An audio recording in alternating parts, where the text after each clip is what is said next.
आ जाइए नीचे। देखें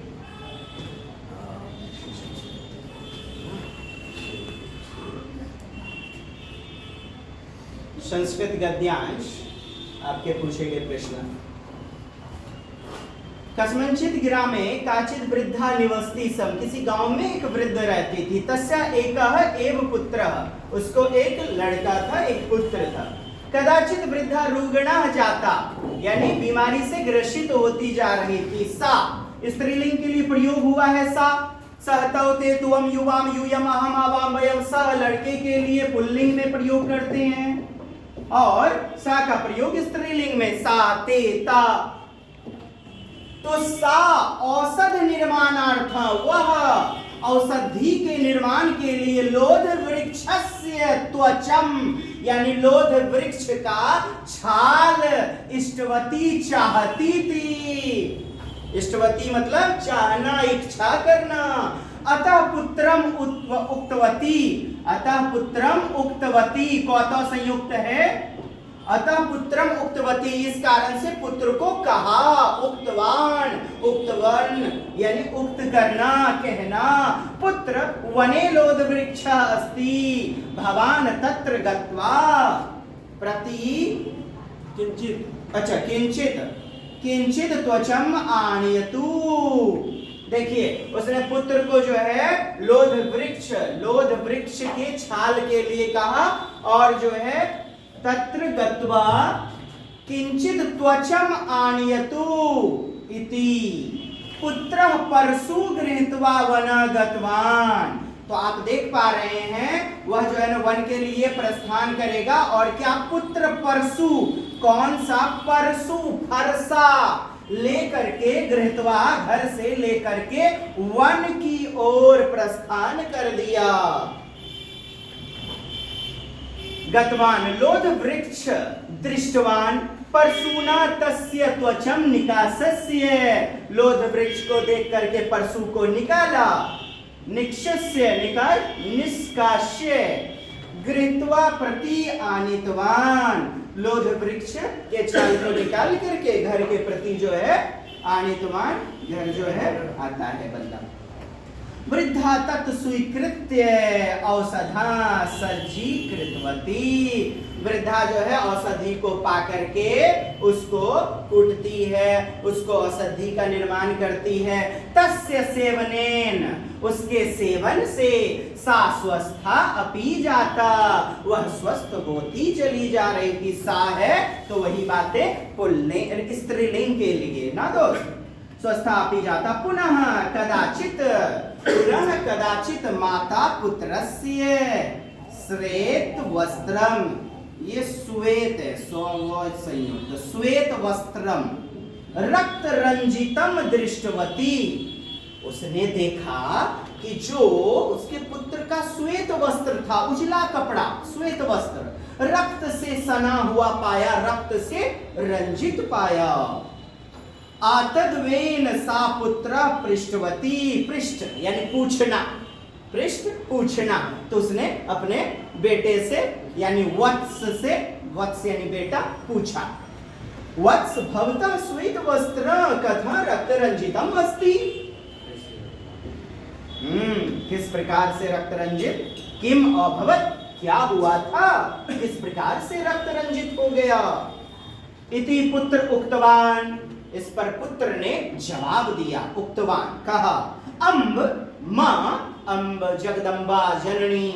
तो अम्ब तस्मिन दिने भवती, उस दिन हुआ था, क्या हुआ था, मां लोध वृक्षस्य त्वचम आनेतुम, मां लोध वृक्ष की छाल लाने में, त्वचम छाल लाने में, तस्य वृक्षस्य छेदन समय, तस्य वृक्षस्य छेदन समय मम मनसी विचारः उत्पन्नः।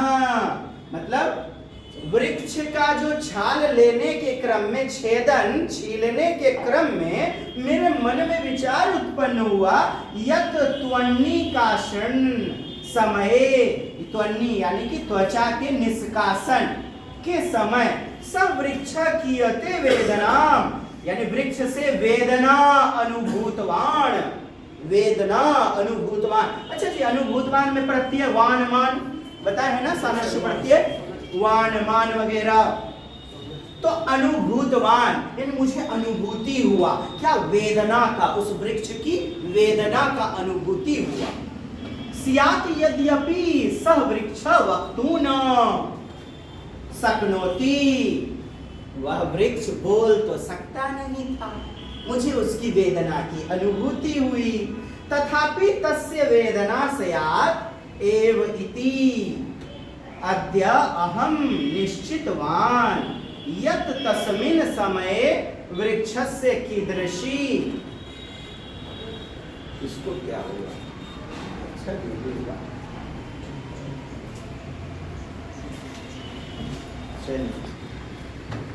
समय, उस समय वृक्षस्य कीदृशी वेदना जाता स्यात् इति मया ज्ञातव्यम् इति अतः मम शरीरस्य किंचित् चर्म अहमेव निकासितवान।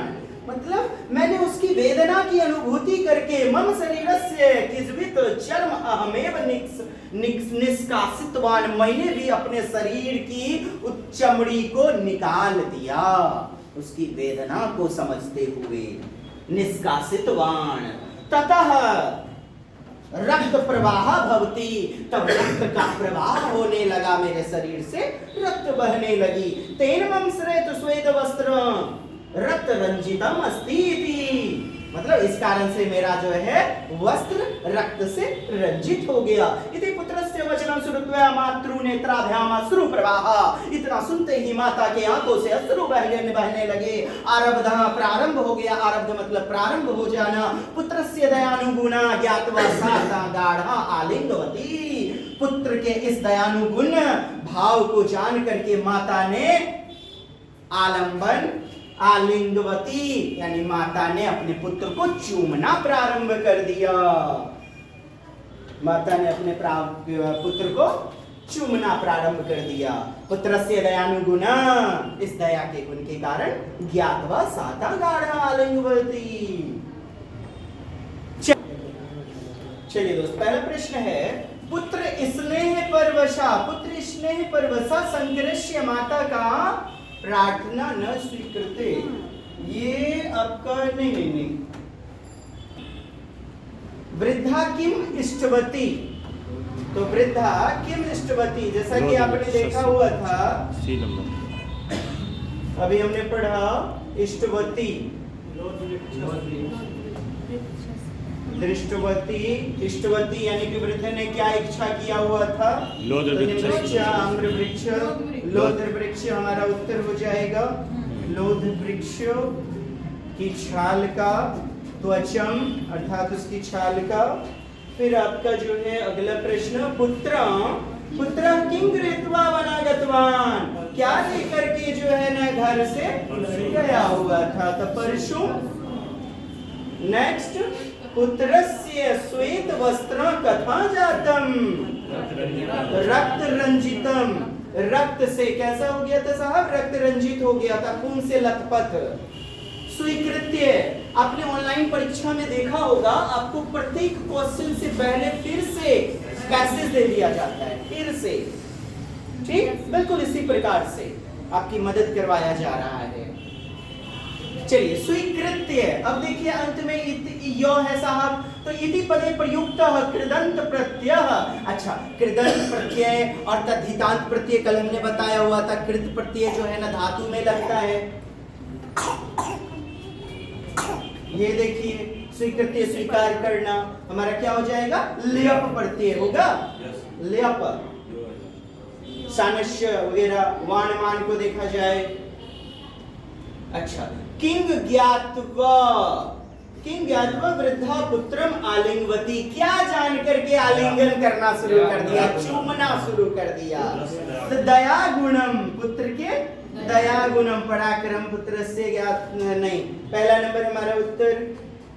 नेक्स्ट, नेत्राभ्याम, देखिए नेत्रम, नेत्रा जैसे चलता है ना, फलम फले फलानी, फलम फले फलानी, उसी प्रकार से आपका नेत्राभ्याम।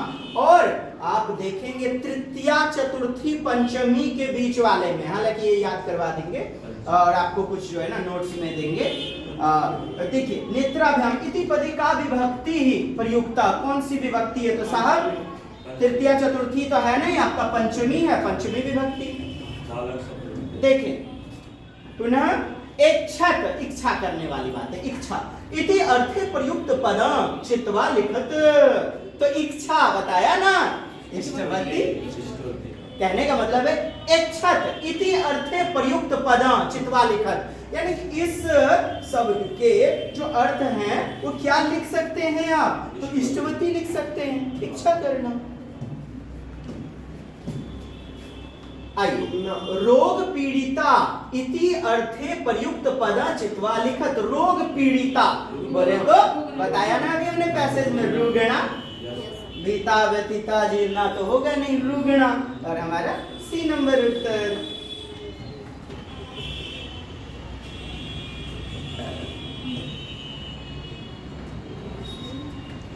चलिए ये पैसेज आपका समाप्त हो चुका है ना, बाकी होमवर्क भी रूप में रहेगा।